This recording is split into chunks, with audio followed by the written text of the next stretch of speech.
নমস্কার। কেমন আছেন? আশা করি আপনারা ভালোই আছেন। ভালো থাকুন। ভালো থাকবেন, সব ভালো থাকবে। শরীর ভালো, মন ভালো তো জগৎ ভালো। শরীর খারাপ তো মন খারাপ মানে জগৎও খারাপ। মানুষ কেমন চোখে ম্যাক্সিমাম মানুষকে দেখে বলেন তো? সে যেরকম সে অন্য মানুষকে সেরকম টাইপেই দেখে। যে খুব ভালো সে সমস্ত মানুষকে ভালোই মনে করে। আর যার মনের মধ্যে শয়তানি সে অন্য মানুষকেও ভাবে যে ভেতরে কোনো শয়তানি আছে। যে চোর সে অন্যকেও দেখে মনে করে এও মনে হয় ভালোই ভদ্র চোর। এই টাইপের আর কি। যে যেই ক্যাটাগরি দিয়ে তৈরি সে অন্যকেও সেই ক্যাটাগরি দিয়েই ভাবে। কারণ একটা ভদ্রলোক কখনো অন্য লোককে অন্য কিছু ভাববে না, সে তাকে ভদ্রই ভাববে। আর এটাকে অনেক চালাক লোকেরা ভাবে যে বোকা। অ্যাকচুয়ালি বোকা নয়, উনি হচ্ছে সৎ লোক। সৎ লোককে বোকা মনে হয়, কিন্তু সৎ লোক একটা আলাদা জিনিস, বোকা লোক একটা আলাদা জিনিস। বোকা কারা হয়? বোকা যাদের বুদ্ধি কম। সৎ লোকদের বুদ্ধি কম না, সৎ লোকরা সবসময় সৎ ব্যবহার রাখে, ভালো থাকে। তো জীবনে এইসব সৎ লোককে দেখে যখন আপনার মনে হবে লোকটা খুব বোকা, তখন একবার ভেবে নেবেন মনে করে যে আপনিই বোকা। এই দুনিয়ায় বোকা লোক খুব কম আছে, সৎ লোক আছে যাদের দেখে মনে হয় এরা বোকা। অ্যাকচুয়ালি সৎ লোকরা কখনো বোকা নয়, সৎ লোকরা বুদ্ধি ধরে, সে সবার সঙ্গে সৎভাবে থাকে। আপনি হয়তো থাকেন না বলে আপনি ভাবছেন এই লোকটা বোকা, কিন্তু অ্যাকচুয়ালি কেউ বোকা নয়। সবাই ভালো লোক এবং বুদ্ধিমান লোকেরা একটু সৎভাবে থাকে।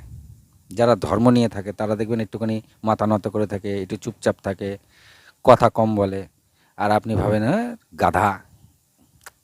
এগুলো একেবারেই ঠিক না। আপনি চালাক, ঠিক আছে, কিন্তু চালাকের গলায় দড়ি সেটা আপনার জানা নেই। তা যাই হোক,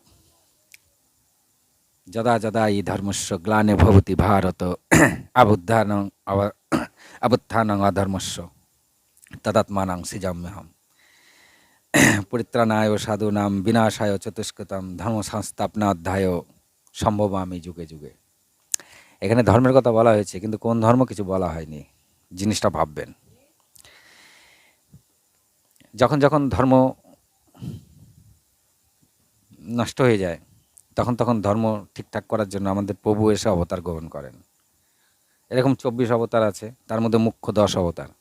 এসব নিয়ে আমি ভিডিও দেবো পরে, কিন্তু এখন আমার কথা হচ্ছে অন্য কিছু। যেমন ধরুন, আমাদের হনুমান সূর্যদেবকে গুরুদেব বানিয়েছিল অষ্টসিদ্ধি লাভের জন্য। তা সূর্যদেব তাকে 5টা সিদ্ধি দিয়েছিল, আর 3টে সিদ্ধি দেয়নি। তা 3টে সিদ্ধি কেন দেয়নি? 3টে সিদ্ধি এই কারণে দেয়নি যে যতক্ষণ না সে বিবাহিত হচ্ছে ততক্ষণ পর্যন্ত সে 3টে সিদ্ধির অধিকারী হবে না। আপনারা খেয়াল করে দেখুন, আমাদের মহাদেব ব্রহ্মচারী কিন্তু বিবাহিত, বিষ্ণু বৈষ্ণব কিন্তু বিবাহিত, আমাদের ব্রহ্মাও বিবাহিত। বিবাহ কেন করতে হবে? কারণ কি, সম্পূর্ণ জ্ঞান তোমার নিতে গেলে পরে তোমাকে বিবাহ করতে হবে, কারণ তোমার হাফ অঙ্গ হচ্ছে নারী। ছেলেদের হাফ অঙ্গ নারী আর মেয়েদের হাফ অঙ্গ পুরুষ। জেনে নেবেন এটা। এই জন্য দেখবেন ডান দিকে জোর বেশি, বাঁ দিকে জোর কম। কারণ নারীদের শরীরে জোর কম, কিন্তু বুদ্ধি কম না, বুদ্ধি ভালোই ধরে। ঘটনা হচ্ছে ঘটনা হচ্ছে আমি যেটা বলতে চাইছি, দেবতা বা অন্যান্য মুনি ঋষি যারা আছে, এই মুনি ঋষি আর দেবতারা যেসব সিদ্ধিগুলি লাভ করেন ধ্যানের মাধ্যমে, এই দুটোর মধ্যে ফারাক আছে। তা আজকের সেটাই আপনাদেরকে আমি জানাবো। তাহলে চলুন শুরু করা যাক। দেবতা বা দেবতার পুত্ররা যেসব সিদ্ধি লাভ করেন, তার সঙ্গে আমরা মানুষ বা অসুররা ধ্যানের মাধ্যমে যেসব সিদ্ধি লাভ করি, দুটো আলাদা। আমরা মানুষ বা অসুরেরা যেসব সিদ্ধিগুলি লাভ করা হয় ধ্যানের মাধ্যমে, সেই সিদ্ধি হচ্ছে 9টা। আর দেবতা বা দেবতার পুত্ররা যে সিদ্ধি লাভ করে সেই সিদ্ধি হলো 8টা। তাই এই দুটোর মধ্যে অনেকে গুলিয়ে ফেলায়, আমি ভাঙিয়ে দিলাম। কারণ যে 9টা সিদ্ধি মানুষ আর অসুররা পায়, তার সঙ্গে সেই দেবতা বা দেবতার পুত্র অষ্টসিদ্ধি, এই দুটোর নামই আলাদা, কিন্তু কাজ অনেকটা একই, কিন্তু অ্যাকুরেট না। দেবতাদেরগুলি সব শক্তিশালী এবং ইনফিনিটি, অনন্ত, অসীম, সীমাহীন, এগুলো দেবতাদের সিদ্ধি।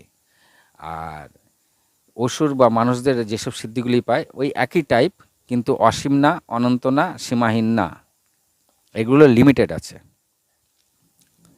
তা চলুন, দেবতারা যেসব সিদ্ধিগুলি, অষ্টসিদ্ধিগুলি পায়, সেগুলি আমি আজ আপনাদের কাছে বলতে চাই। তা চলুন অষ্টসিদ্ধির নাম বলা যাক। অনিমা। এই অনিমা সিদ্ধি যখন আপনি লাভ করবেন, তখন সূক্ষ্মাতি সূক্ষ্ম থেকে অদৃশ্য পর্যন্ত হয়ে যেতে পারেন। সূক্ষ্মাতি সূক্ষ্ম থেকে একদম অদৃশ্য। কেন সূক্ষ্মাতি সূক্ষ্ম থেকে অদৃশ্য কেন? মানে আপনি নিজের শরীরকে এত ছোট করে দিয়েছেন যে আপনাকে আর দেখাই যাচ্ছে না, একদম অণুর মতন। তাই এই সিদ্ধিকে বলে অনিমা। তা চলুন, 2 নম্বর সিদ্ধি হচ্ছে মহিমা। মহিমা কি? নিজের চেহারাকে এত বিশাল করা, এত বিশাল করা, মানে একেবারে মহাবিশ্ব ছাড়িয়ে চলে যাবে, সীমাহীন, যত ইচ্ছা তত বড় করা যাবে। এই এই সিদ্ধিটাকে কি বলছে? মহিমা। এগুলো কিন্তু ভগবান বা ভগবানের পুত্রদের সিদ্ধি, অষ্টসিদ্ধির কথা বলছি। এগুলো অনিমা আর মহিমা। এরপর হচ্ছে গরিমা। গরিমা কি? নিজেকে এমন ভারী তৈরি করা, এতটাই ভারী যে অকল্পিত ভারী, মানে এত ভারী যে আপনি যদি একটা শস্যের দানা হয়ে যান তাও হাতে রাখার মতন নেই, সব পৃথিবীর মধ্যে রাখলে পৃথিবী ফুটো হয়ে চলে যাবে, মানে এত ভারী তৈরি করা যাবে নিজেকে, অতিকায় ভারী, যে ভারী কোনো ঠিক নেই।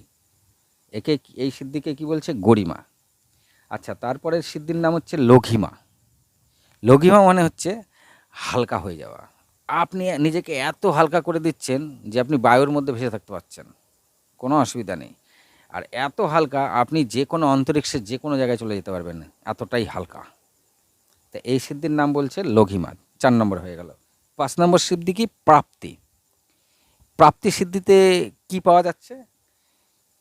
যে কোনো জায়গায় আপনি চলে যেতে পারেন প্রাপ্তিতে, যে কোনো লোকে, যে কোনো গ্রহে, যে কোনো নক্ষত্রে। তার জন্য আপনার কিছু হবে না, আপনি যে কোনো জায়গায় চলে যেতে পারবেন এই প্রাপ্তি সিদ্ধি হলে। চলে যাবেন, না শ্বাস প্রশ্বাসে না শক্তির কোনো কিছুই আপনার কমতে হবে না, কিন্তু আপনি সেখানে চলে যাবেন যে কোনো নক্ষত্র লোকে। এই সিদ্ধির নাম হচ্ছে প্রাপ্তি। আচ্ছা, 6 নম্বর হচ্ছে পরাক্রম। পরাক্রম সিদ্ধি। এই পরাক্রম সিদ্ধি যখন আপনি লাভ করবেন, যে কোনো বস্তু বা যে কোনো জায়গাকে নিজের আধিপত্য স্থাপন করে দিতে পারবেন। যেমন মনে করুন এই সূর্য আমার, আপনি পরাক্রম সিদ্ধি লাভ করেছেন, সূর্যের মন্ত্র জপে সূর্যের উপরে ছাড়লেন, সেই মন্ত্র জপে ছাড়লেন, সূর্য আপনার অধিকারে আসলে আপনি যা বলবেন সূর্য তাই করবে। তা সিস্টেমটা এই, মানে যে কোনো গ্রহ নক্ষত্রের দিকে তাকিয়ে আমি যখন এই সিদ্ধির লাভ করে ফেলবো, তখন মন্ত্র জপার ফলে তাকে বশে করে নেওয়া যাকে বলে। ওকে দিয়ে আমি যা করাবো তাই করবে, সে পৃথিবীর যেই হোক। আচ্ছা, 7 নম্বর সিদ্ধি হচ্ছে ই সিদ্ধ। এই সিদ্ধি লাভ করলে আপনি ই সিদ্ধ তো হয়ে গেল 7 নম্বর। 8 নম্বর হচ্ছে বসিদ্ধ। বসিদ্ধ হচ্ছে এমন একটা বসিদ্ধ হচ্ছে এমন একটা সিদ্ধি, যে সিদ্ধি লাভ করার পরে আপনি যে কোনো বস্তুকে, যে কোনো লোককে, যে কোনো রাজাকে, যে কেউ, এনিবডি, ঠিক আছে, তাকে নিজের বশ্যতা স্বীকার করাতে পারবেন, তাকে ইচ্ছা করলে পরাজয় করতে পারবেন, তাকে ইচ্ছা করলে তার শক্তিহীন করে দিতে পারবেন, তাকে ইচ্ছা করলে পরে যা খুশি তাই তৈরি করে দিতে পারেন আপনি, ঠিক আছে। পিঁপড়ে থেকে শুরু করে যা মনে চায় ধুলো বানিয়ে দেন, ইট বানিয়ে দেন। এই সিদ্ধকে বলছে বসিদ্ধ। এই 8টা হলো সিদ্ধ। এই সিদ্ধ, এই সিদ্ধগুলিকে অষ্টসিদ্ধি বলা হয়, আর এগুলো ভগবানের। এইবার আসবো আমরা মানুষ বা অসুররা যেসব সিদ্ধ পায় অনেকটা একই টাইপের, কিন্তু এগুলো কোনোটাই অসীম না, অনন্ত না, এগুলো সব লিমিটেড। তা এখানে 9টা সিদ্ধ আছে। এই 9টা সিদ্ধের মধ্যে 1 নম্বর সিদ্ধ হচ্ছে, নাম হচ্ছে পরকায়া প্রবেশ। এই পরকায়া প্রবেশ যখন আপনি সিদ্ধ লাভ করবেন, তখন যে কোনো ব্যক্তি বা যে কোনো বস্তুর মধ্যে আপনি প্রবেশ করে যেতে পারবেন, যে কোনো বস্তুর মধ্যে আপনি ঢুকে যেতে পারবেন এই সিদ্ধ লাভ হলে। এটাকে বলা, এগুলো এই আমি এখন যে সিদ্ধগুলো বলছি এখানে 9টা সিদ্ধ আছে, আর এই সিদ্ধগুলি হচ্ছে মানুষ, মুনি ঋষি, অসুররা এগুলো এই সিদ্ধগুলি পেতে পারে। তার মধ্যে হচ্ছে প্রথম হচ্ছে পরাকায়, মানে যে কোনো বস্তু ব্যক্তির মধ্যে আপনি প্রবেশ করে যেতে পারবেন, ক্ষমতা লাভ করা। 2 নম্বর হচ্ছে হাদিবিদ্যা। হাদিবিদ্যা কাকে বলছে? আপনি দীর্ঘদিন ধরে ধ্যান করছেন, না আপনার খিদে পায়, না আপনার পিপাসা লাগে, কিচ্ছু লাগবে না। এই হাদিবিদ্যা যখনই আপনি সিদ্ধ করবেন, এর জন্য মুনি ঋষিরা এই বিদ্যাটাকে সবার আগে সিদ্ধ করে। কারণ তারা দেখা গেল বছর পর বছর এক জায়গায় বসে ভগবানের ধ্যান করে, তখন তার খিদে পিপাসা লাগলে অসুবিধা, তখন এই হাদিবিদ্যা জানা থাকলে তার খিদা পিপাসা আর লাগে না। 3 নম্বর হচ্ছে কাদিবিদ্যা। কাদিবিদ্যা হচ্ছে এই যে আপনি দীর্ঘদিন এক জায়গায় ধরে তপস্যা করছেন, আগুন লেগে যেতে পারে, ঝড় বৃষ্টি হতে পারে, শীতকালে শীত লাগবে, গরমকালে গরম লাগবে, কিন্তু যখন আপনার কাদিবিদ্যা সিদ্ধ থাকবে, তখন আপনার না গরম, না ঠান্ডা, না ঝড়, না বৃষ্টি, না আগুন, কোনো কিছুই আপনাকে স্পর্শ করবে না। তা এই কাদিবিদ্যা জানা থাকলে আপনাকে কোনো কিছু উঠবে না। আচ্ছা, 4 নম্বর হচ্ছে বায়ুগমন সিদ্ধি। বায়ুগমন সিদ্ধি হচ্ছে আপনি চোখের পলকে যে কোনো জায়গায় যখন তখন চলে যেতে পারবেন। তাহলে যখন আপনি বায়ুগমন সিদ্ধি পেয়ে যাবেন, তখন আপনি চোখের পলকে যে কোনো জায়গায় চলে যেতে পারবেন। 5 নম্বর হচ্ছে মাদালসা সিদ্ধি। এই মাদালসা সিদ্ধি যখন আপনি লাভ করবেন, তাহলে আপনার যে শরীর আছে, মাদালসা যখন আপনি সিদ্ধি লাভ করবেন, তখন আপনার যে শরীর আছে, আপনার এই শরীরকে আপনি ছোট বা বড় করতে পারেন। তা কিন্তু লিমিটেড, এখানে আনলিমিটেড নেই, একটা বিশেষ লিমিটেড আছে, ওই লিমিটেড পর্যন্ত আপনি বড় করতে পারবেন, আর একটা বিশেষ লিমিট আছে, সেই লিমিটেড পর্যন্ত আপনি ছোট করতে পারবেন। তা এই সিদ্ধির নাম হচ্ছে মাদালসা সিদ্ধি। আর 6 নম্বর সিদ্ধি হচ্ছে কনকধর সিদ্ধি। কনকধর সিদ্ধি যখন লাভ করবেন, তখন আপনি যে কোনো বস্তুকে ধন সম্পদে পরিণত, মাটির ঢেলারকে সোনা বানিয়ে দিতে পারেন। ধন সম্পত্তি আপনার হাতের মুঠোয়। কি না, যখন আপনি কনকধর সিদ্ধি লাভ করবেন, এটা হচ্ছে ধন সম্পত্তির যত খুশি লাভ করা যায়। 7 নম্বর হচ্ছে প্রজ্ঞা সাধনা। প্রজ্ঞা সাধনা, এই সিদ্ধি যখন আপনি লাভ করবেন, প্রজ্ঞা সাধনা যখন আপনি লাভ করবেন, তখন আপনি ইচ্ছা করলে যে কোনো ব্যক্তিকে যে কোনো জায়গায় জন্ম দিতে পারেন, যে কোনো রূপে। আপনি কুকুরের পেটে মানুষের জন্ম দিতে পারেন, বিড়ালের পেটে গরুর জন্ম দিতে পারেন, আবার গরুর পেটে মানুষের জন্ম দিতে পারেন। সেই শক্তি আপনার অর্জন হয়ে যাবে যখন আপনি প্রজ্ঞা সাধনার সিদ্ধি লাভ করবেন। আচ্ছা, 8 নম্বর হচ্ছে সূর্য বিজ্ঞান। যখন সূর্য বিজ্ঞান আপনি লাভ করবেন, সূর্য বিজ্ঞান সিদ্ধি যখন আপনার লাভ হয়ে যাবে, তখন আপনি যে কোনো বস্তুকে বদলে দেওয়ার ক্ষমতা লাগবে। বদলে দেওয়ার ক্ষমতা মানে কি? দেখা গেল আপনার সামনে মোবাইল আছে, আপনি এটাকে সাপ বানিয়ে দিলেন, সাপকে ব্যাঙ বানিয়ে দিলেন, ব্যাঙকে গাছ বানিয়ে দিলেন। ঠিক আছে, মানে যে কোনো জিনিসকে আপনি যখন তখন পরিবর্তন করে দিতে পারেন, নিজের রূপকে চেঞ্জ করতে পারেন অসংখ্যবার। এই যে রূপ পরিবর্তন করে অসুররা, তার কারণ হচ্ছে তাদের কাছে এই সূর্য বিজ্ঞান সিদ্ধি আছে। নিজের রূপ, যেমন আপনি একটা মেয়ে হয়ে যেতে পারেন, রূপ বদল করা যাকে বলে, নিজ রূপকে বদলে ফেলা, এটা হচ্ছে সূর্য বিজ্ঞান। আর 9 নম্বর হচ্ছে মৃত সঞ্জীবনী বিদ্যা। এই মৃত সঞ্জীবনী বিদ্যা আপনি তো জানেনই অনেকে। এই মৃত সঞ্জীবনী বিদ্যা ছিল শুক্লাচার্য জানতো। শুক্লাচার্যকে ভগবান মহাদেব দিয়েছিলেন মৃত সঞ্জীবনী বিদ্যা। তা মৃত সঞ্জীবনী বিদ্যা হচ্ছে 9 নম্বর সিদ্ধি। এই মৃত সঞ্জীবনী বিদ্যা একটা মুনি ঋষি বা একটা অসুর পেতে পারে, তবে এটা লাস্ট বিদ্যা, সবার শেষে আসে, প্রচণ্ড কঠিন। এই সমস্ত বিদ্যা পাওয়ার পরে সবার লাস্টে আসবে এই মৃত সঞ্জীবনী বিদ্যা। এই মৃত সঞ্জীবনী বিদ্যা যখন আপনি এই মৃত সঞ্জীবনী বিদ্যা যখন আপনি সিদ্ধ লাভ করবেন, তখন আপনি যে কোনো ব্যক্তিকে, মৃত ব্যক্তিকে জীবিত করে দিতে পারবেন। তবে তার একটা সময় আছে। এমন না যে আপনি পচা গলার দেহের মধ্যে জীবিত করতে পারেন। পচা গলা দেহ নয়, যে ব্যক্তি সদ্য মারা গেছে তার একটা লিমিটেড টাইম আছে। সেই টাইমটা আমিই বলতে পারবো না, হয়তো যারা সিদ্ধি লাভ করে তারা জানে যে টাইমটা কত আছে, লোকটা কতক্ষণ আগে মারা গেছে। একটা কোনো লিমিটেড টাইম আছে, 2-4 ঘন্টা, 5 ঘন্টা, 6 ঘন্টা। আমার যত মনে হয় 6 ঘন্টা, 2 প্রহর। এই 2 প্রহরের মধ্যে যদি কোনো ব্যক্তি মারা যায়, আমার যতদূর মনে হয় 2 প্রহর, 2 প্রহরের মধ্যে যদি কোনো ব্যক্তি মারা যায়, সেই ব্যক্তিকে মৃত সঞ্জীবনী বিদ্যা দিয়ে পুনরায় জীবিত করা যায়। এটা হচ্ছে 9 নম্বর বিদ্যা, এর নাম হচ্ছে মৃত সঞ্জীবনী বিদ্যা। তো মুনি ঋষি, মানুষ এবং অসুররা এই সিদ্ধিগুলি পায়। কিন্তু তারা যখন দেখে যে দেবতাদেরও এই একই আছে, কিন্তু দেবতাদের নাম আলাদা আর তাদের সব অসীম আর অনন্ত, মানে তারা যত খুশি বড় হতে পারে, যত খুশি ছোট হতে পারে, যত খুশি হালকা হতে পারে, যত খুশি ভারী হতে পারে। কিন্তু এগুলো এইসব বিদ্যায় রয়েছে, মুনি ঋষিদের বিদ্যায় রয়েছে, কিন্তু এখানে লিমিটেড সব। যত খুশি মানে একেবারে অণুর মতন হতে পারবে না, হয়তো একটা লিমিটেড আছে, এতটা হতে পারবে, তার নিচে আর যাবে না। আর ভগবানদেরকে ব্যাপারে পুরোটাই আনলিমিটেড, ওদের কোনো লিমিটেড টাইম নেই। তো এই যে এই বিদ্যাগুলি বললাম, এই অষ্টসিদ্ধি বিদ্যা সব ভগবানের ছিল না, সব ভগবানের ছিল না, কিছু কিছু ভগবানের ছিল।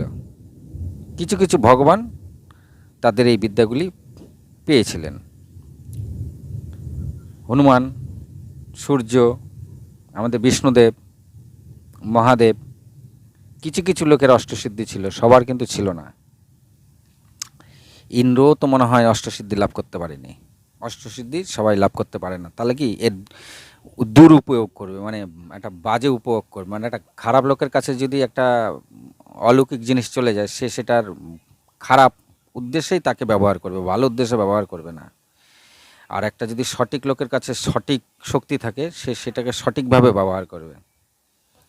তাই এই অষ্টসিদ্ধি সবাইকে দেওয়া হতো না। আর এদিকে যে আমি 9টা সিদ্ধর কথা বললাম, অসুররা বা মুনি ঋষিরা পাচ্ছিল এবং তারা সেই জোরে কিন্তু অনেক কিছু করত। তার একটাই কারণ ছিল যে এই বিদ্যাগুলি যখন অসুররা জানতো, সেটাকে তারা বাজে কাজে ইউজ করত। আর মুনি ঋষি যাদের কাছে ছিল, তারা সবসময় ভালো কাজে ইউজ করত। তাই আমি ভাঙাচ্ছি না একটা জিনিস বলছি, সিক্রেট জিনিস।